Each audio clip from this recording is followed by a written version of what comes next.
Okay guys, today what we're going to be doing is refreshing a battery. This one here, this is for my lawnmower here. And if you guys know about these little batteries, they go real quick. They always say last whatever.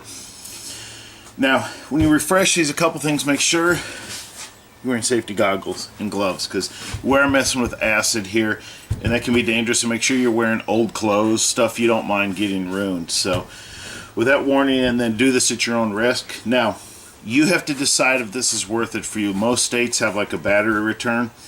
Here in Texas, like 10 or 15 bucks if I return this. I have two batteries I just switch out by doing what I'm doing now. So you have to decide if it's worth it for you, or take that 10, 15 bucks and put it onto a new battery. It works for me. It really doesn't take much time. It probably takes total time with the sitting 3 to 6 hours. Now most people say, well, I don't have 3 to 6 hours to wait. Well, then go buy one. This has nothing to do with that. I have two of these, so I just, when one goes down, I put the other one in, and then I refresh this one here. So, now, the ratios of the stuff I'm doing is 1 cup per 1 gallon, okay, when I tell you the two stuff you're going to need. Now, this is half a cup of water, so half a cup, and this is what this mixture is water and baking soda, okay? So I have a half a cup of baking soda and half a cup of water here, and I just mixed it real good. What we're going to be doing is emptying the liquid out of here, putting this in here, putting this mixture in here, and that's going to clean everything off and neutralize the acid in there. And you know, you got the acid in the base, and you guys know about that. But what it really does is it cleans the inside of this out, all your plates in there and everything, kind of get a fresh start. And then later we're going to be adding a mixture of water and allium. Allium is real cheap. You can get it on Amazon, you get it at some stores. It's real cheap. It probably costs a buck and a half to refresh this total cost. So that's what it is to me. So the first thing you got to do is, and here's the pain part, trying to get these off sometimes. Sometimes these can be a pain. That came out surprisingly easy. So, and then what we're going to do is I'm going to be dumping it in this bucket here. Be careful, okay? And make sure you put it in a bucket you don't mind getting ruined. Sometimes it can ruin the bucket. If there is a dangerous part, this is it right here. And when you dispose of this acid mixture at the end, make sure you dispose of it properly. I got a landfill about 10 miles from my house that takes this kind of stuff, so I do that. I put it in sealed containers and I bring it to them, and they're happy. And what I'm doing is I'm just going back and forth, trying to get as much of the liquid out as I can.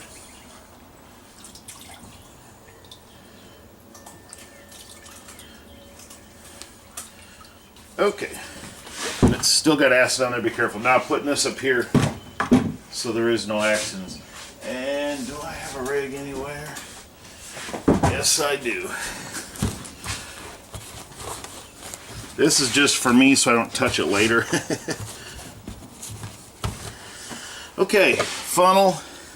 Now here's where you kind of got to go slow. See that spitting? That's why you want to go slow. And I don't know if you can see it. Well, now I'll wait till I fill it, but it's bubbling inside there. Well, you kind of see that. This is why you have to make sure you're wearing goggles and gloves.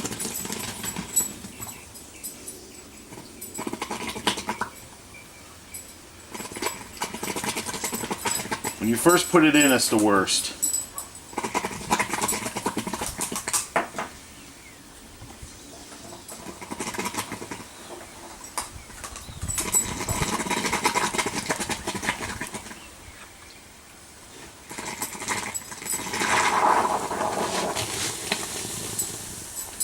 I know you saw that bubbling.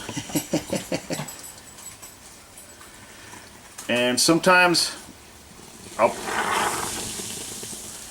probably have to go make some more of this liquid, because I probably won't have enough.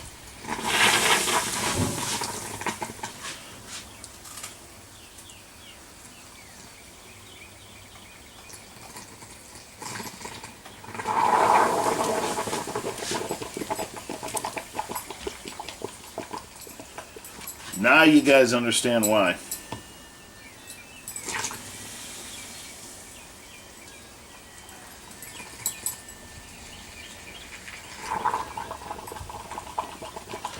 I'm going a little faster than I should because of the video.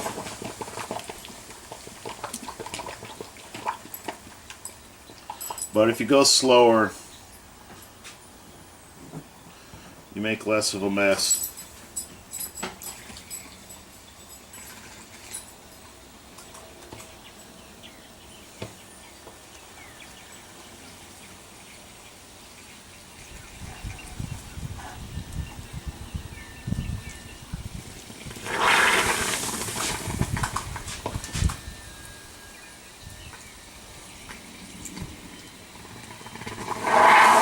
Whoa! I've never had one that violent before. Like I said, you gotta be careful. This is not for kids.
That reaction obviously is what you're seeing is the acid base. You guys know that. Like I said, this cleans it inside to make the refresh real good. Okay, all I'm going to do is I'm going to go make a little more and fill this up. And then when I come back, you'll see what you do next. But that's all I'm going to do. Okay, guys, I just finished filling it up. You can kind of see a bubble in there. Now, you do not need to fill it all the way to the top. If you look down in there, do it after you empty it out, you will see metal plates kind of like this. You just need those covered. That's all you need to do. So, and they're in there, and you'll see it bubbling. Now, leave it sit here for an hour or two. You could probably get away with sooner. What I normally do is I do it at night.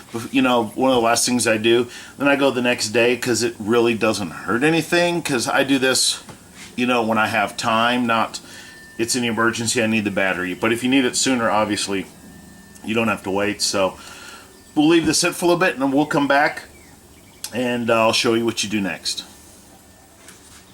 Okay, guys, it's been sitting here for about 2 hours as I've been doing some other stuff here. I put the acid in here in a container, because remember, if you're putting this in here, you can have a violent reaction when they mix, so be careful about that. So, yeah, because it's been about 2 hours. So now we want to drain all that water and baking soda mixture out.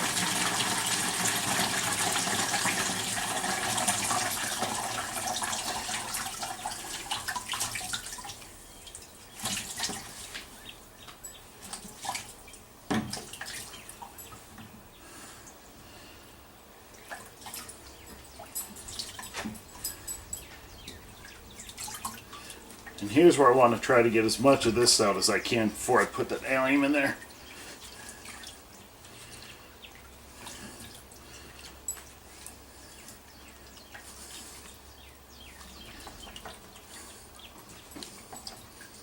Okay. That is some dirty water. Okay, guys, I made a little more. Just so you know, this took barely over a half a gallon to fill up. It was probably about 4 cups over half gallon to fill this up, in case you guys are doing it. I spared you the slowly filling it up, you know, I mean, that to get the air bubbles out and everything like that, letting it settle. So that took about 5 minutes to do everything. It wasn't bad. So now what you want to do is put the caps back on. Oops, put it the right way. Sorry about that, the video cut off for some reason. But after you put the caps back on, we'll say now that's a good chance to clean it up. Clean your terminals off a little bit and hook your charger up to it. You can see here I got it here. It's at 1 now. It was at 1.4 before I started. So you just leave this on, and charging time depends on if you have a trickle charger, if you have you know, anything like that. So let's put it on the charger, put it on the right one there we go. And you can see we'll see what the charge is now. See, we're getting up there, we're at 5 already. So that's all you do. You just put it on, let it charge, and it depends on how you have it set up. If you're wondering what this tape is here, I keep this on here in case it's middle of the night or I'm not thinking. All I gotta do is turn it, I put a piece of tape on and I mark it to which one I'm supposed to use. That way I don't have to think when I'm doing it or something like that. So you can see we're at 5 now, so we're already better than we were before. So that's it. I hope everybody has a great day, and like I said, this isn't for everyone. This is what I do, and like I can't repeat it